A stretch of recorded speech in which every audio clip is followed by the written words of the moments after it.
I know you guys have been waiting for it, and here it is. Here is Shanghai Vlogger's Shanghai Guide. Roll the intro.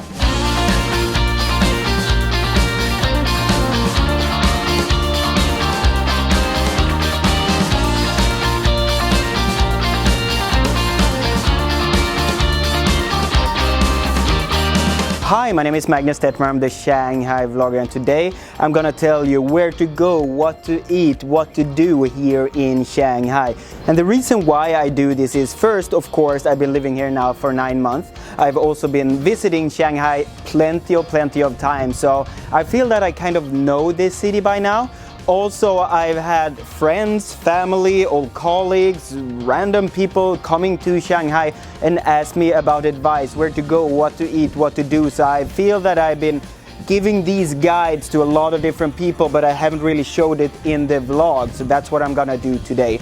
If you're a totally newbie, that's okay. Just watch this video over and over a couple of times, and you don't have to have that expensive tour guide when you're walking around in Shanghai. Just watch this video, take some notes, and you'll be fine. And in this video, I'm gonna tell you a bunch of different stuff, like which restaurant should I go to, where to go to, which bar should I go to, which club should I go to, and where can I take the best pictures. And here are all the times. So if you don't want to watch the whole video, you can select the time here and you can watch that little segment, and then you will know what to eat or where to go, etc. So here's a little help for you. Okay, so the first step in, you fly into Shanghai, right? And Shanghai has 2 airports. We have Hongqiao and Pudong. And Pudong usually most of the international flights come to, so that's usually where you end up. And when you get to the airport, the first thing you realize is that, hey, Facebook doesn't work, Instagram doesn't work, Gmail doesn't work, YouTube doesn't work. So how can I watch this video then? Yeah, well, this is a big problem that a lot of people face when they get here, and usually the Western internet is not very useful here. So at the airport, they actually sell like SIM cards and VPNs at the same time. So if you want to post those amazing Instagram picture, if you want to brag on Facebook about what you're doing here in Shanghai, I totally recommend you to get one of those SIM cards at the airport before you even get into the city, because when you're in the city, it will be kind of difficult to find a store and they don't speak English, etc., etc. So get the VPN SIM card at the airport. So when you get through customs, and that usually take quite some time, you realize that there are 3 alternatives to get into the city. You can either take a taxi that usually costs around 200 RMB, which is like, I don't know, $20 or something like that. They shouldn't charge you more. They will totally try to trick you and make you pay like 1,000 RMB or something like that. But usually when you go to the central of Shanghai, it usually costs around 200 RMB. So don't pay way more than that. The taxi drivers also usually don't speak very good English. So it's very good if you have the actual address in Chinese, so you just can show them like, hey, I want to go here. Then you don't have to explain to them in your weird English Chinese. The second alternative that's a bit cheaper is the Maglev Train that goes directly to the central of Shanghai. Usually you have to actually take either the subway or the taxi from where the Maglev stops in Shanghai. But it's a very fast way to get from the airport to the central of Shanghai. And this train goes most of the hours of the day, and it costs 50 RMB to get into town. That's about like $5, and it usually takes like 10 minutes to get in, so it's a very good alternative. If you are on a budget and want to get in and you have plenty of time, I totally recommend you to get the subway into the city. The subway costs 7 kuai, that's like $1, super duper cheap. It usually takes like 1 to 1.5 hours depending on where you're going to the central of Shanghai. It's not very convenient, but if you're on a budget and are not stressed, this is the way to go. So when you get into Shanghai, you realize that most people don't speak English. It's way better here than any other cities in China, except for Hong Kong, of course.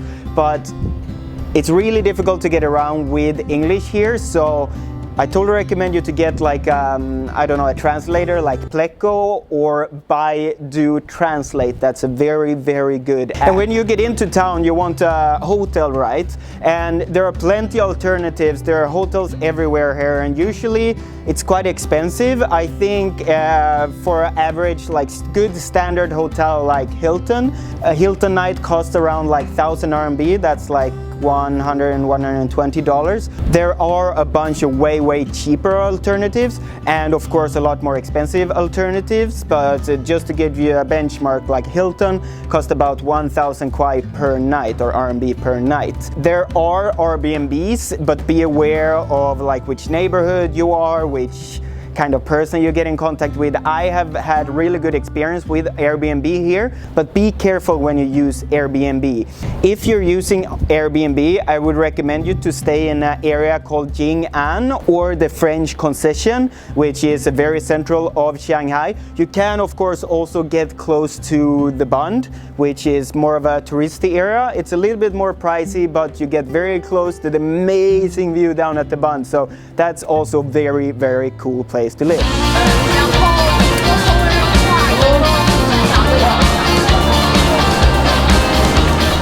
So where should we eat then? Well, there are plenty of restaurants in the whole Shanghai, and of course you can just try any restaurant on the corner. There are plenty of like noodle places where you pay like 20 RMB and you can get a really, really good meal. However, these are the restaurants that I usually bring my friends and family to when they come and visit me here in Shanghai. So the first one, and a really cool one, is Tai Fung. And Tai Fung is cool because of two things. First of all, Carly Claus have been there. Second of all, that you can actually see when they're making the dumplings that they serve in the restaurant. There's like a glass booth and they make the dumplings really, really neat. And what they do here is they do the soup dumplings, which is basically a dumpling where you put some moisture in. They put so much effort into these small little dumplings, and then you just throw them in there that like they're nothing. But this is an absolutely place you have to go to. Another restaurant that's very, very famous for Westerners here in Shanghai is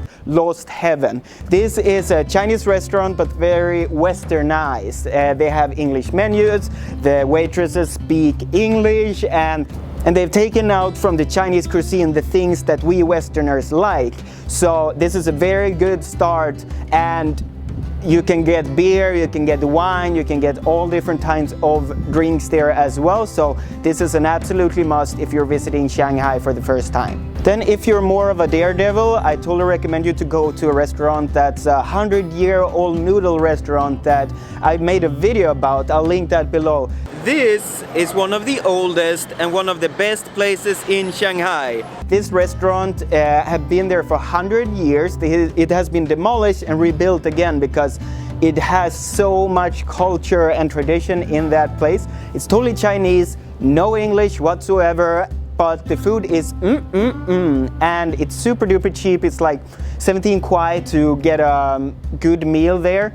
But it's a bit more Chinese, so you have to be prepared by that. Then when you are in Shanghai, you want to get up to those awesome skyscrapers, right? And there is a restaurant called The Grill, and The Grill is in Shanghai Tower. This restaurant is on a platform or on the level of 84th floor, I think. And this restaurant is amazing only because of its view. It's no Chinese food, it's nothing special about the food at all, but the view is amazing because you're sitting super high, you're watching all those skyscrapers around you, and yeah, the view is amazing. There are plenty of other restaurants on that floor, so if you don't like grill, you can try like Japanese and some other cuisines there as well. On the other hand, if you just want to look on the skyscraper rather than be among them, I would recommend you a restaurant called Pop. Pop have two alternatives. Either you can go for the afternoon tea. There you have those like plates in different levels, and there are the small little sandwiches and the small little pastries, and you drink either tea or coffee to this. It costs about like 300 to 400 RMB for that whole place, and usually the two people can share on this. It's a very awesome view from there. You see the whole Pudong from there. And at this place, the Pop, they don't only serve this afternoon tea, they actually serve like burgers and pastas and different kind of Western food with a hell of a view. So if you want a view over Pudong, Pop is the place to be. You can also try M on the Bund, but that place is more fancy dining and you sit in and you don't have the view while you're eating. You can get out and get the view, but you're sitting inside, so it's not as cool as Pop. Another restaurant that is closed down right now, but hopefully it will open up very, very soon again, is a restaurant called Sichuan Citizen. And here is where all the local foreigners go. No, not the Chinese, but the local foreigners go.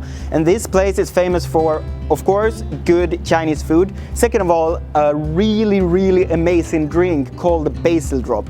And Basel Drop is basically where they mush together a bunch of basil, they mix that with some sugar and some vodka and make this amazing, amazing drink. It is delicioso. Don't drink too many of them. I tried 5 one time. It's a really good drink if you only have one. Another restaurant that serves amazing Chinese food and some amazing Chinese ribs is a restaurant that's called Di Shui Zhong. I probably didn't pronounce that right, but it's, yeah, you can see it here. This restaurant is not very fancy. It's not one of those like where you say no, it's a restaurant that's like pure Chinese. You drink a lot of beer, you eat a lot of food, it's quite high ceiling, a lot of people are talking, and this is some really, really cool Chinese experience if you go there. Okay, that's enough for the restaurants. Where should we go in Shanghai? And the first and absolutely the most obvious one is Shanghai Tower. Yes.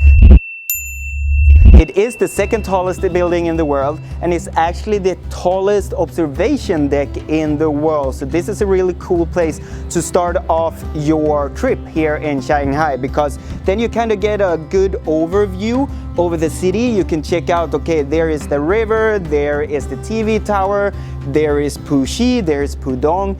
This is a very good starting point. You can spend about an hour or something up there. Of course, you can spend way more time up there, but about an hour is enough in this tower. And when you've been there and you feel that, okay, I have kind of a good view over Shanghai, I would recommend you to go down, go to the Urban Planning Exhibition Center of Shanghai. Here is a museum. Yeah, I know it sounds kind of boring, but this museum have a model over Shanghai, and there you can see like how Shanghai is built up. You can check out all the different buildings.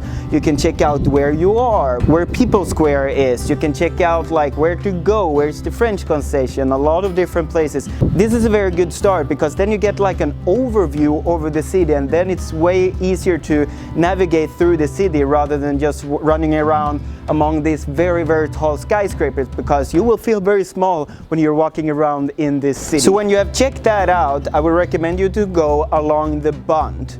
The Bund is the walking path that you walk along to see Pudong. So Shanghai, as I probably told you before, Shanghai is divided up into Puxi and Pudong. And Pudong is basically the east place of Shanghai, and Puxi is the west. So the river cuts it in part, and Pudong is where all those tall skyscrapers are. Pudong is the place where you have that skyline, but you're actually walking on Puxi when you're watching Pudong. And when you have spent some time at the Bund, I would recommend you to just keep going along the Bund. Keep going, keep going, keep going. And after a while, you will get to a place called Yuyuan Garden. And Yuyuan Garden is not really a garden. It's this place where a bunch of old Chinese buildings that have been remodeled, they are put together, and there's a lot of stores, a lot of like restaurants, a lot of snack places, etc. It's a very touristy area, but it's a must if you're here for the first time. I made a video about a YouTuber in that place. I will link it below so you can check it out, but Yuyuan Garden is a must when you're here in Shanghai. When you have done that and you want to check out more of these skyscrapers, I would recommend you to go and take the green line, the subway,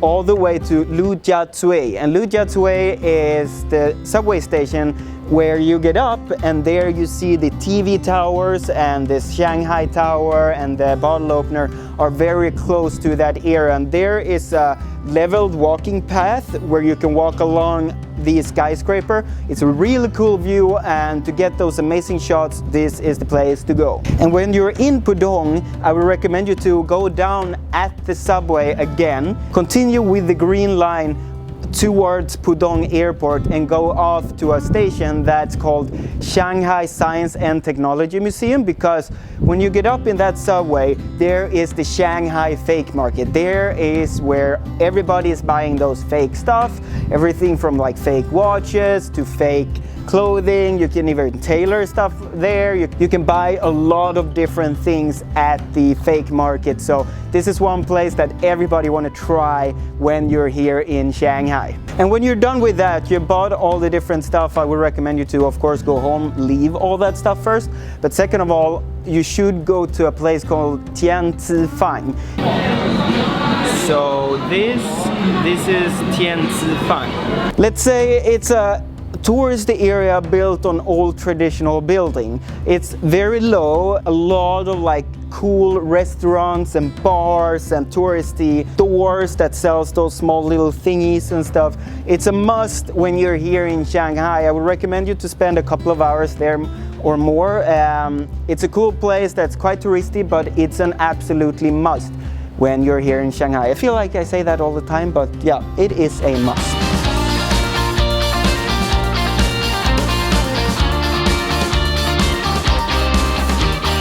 And when you've done all these touristy things, you need a little, yep.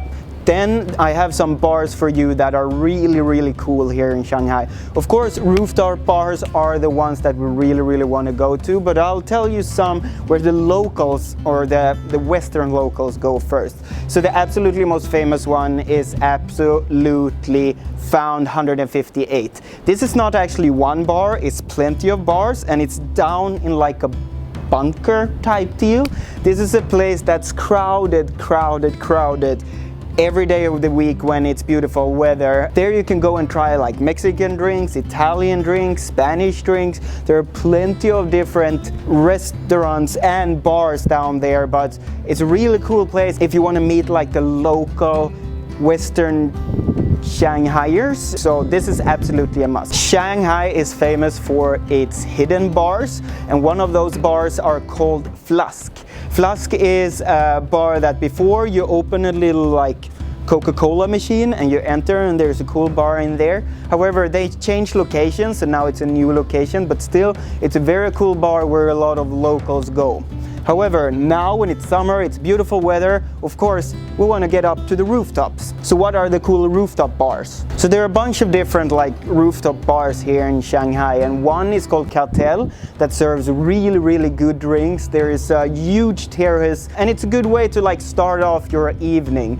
Second one is called the Fellas, and Fellas open I think at like 5 o'clock, and there is like a little path where you can sit and have this amazing view from their rooftop. So this is a really cool place. One of the most amazing views I've seen from a bar here is from Flair. There are plenty of pictures from this bar, but you're basically sitting up in a skyscraper and looking almost like down at the TV tower. It's insane, the picture. Google it and you'll see a lot of really cool photos from this place. But Flair is an absolutely must when you're here in Shanghai.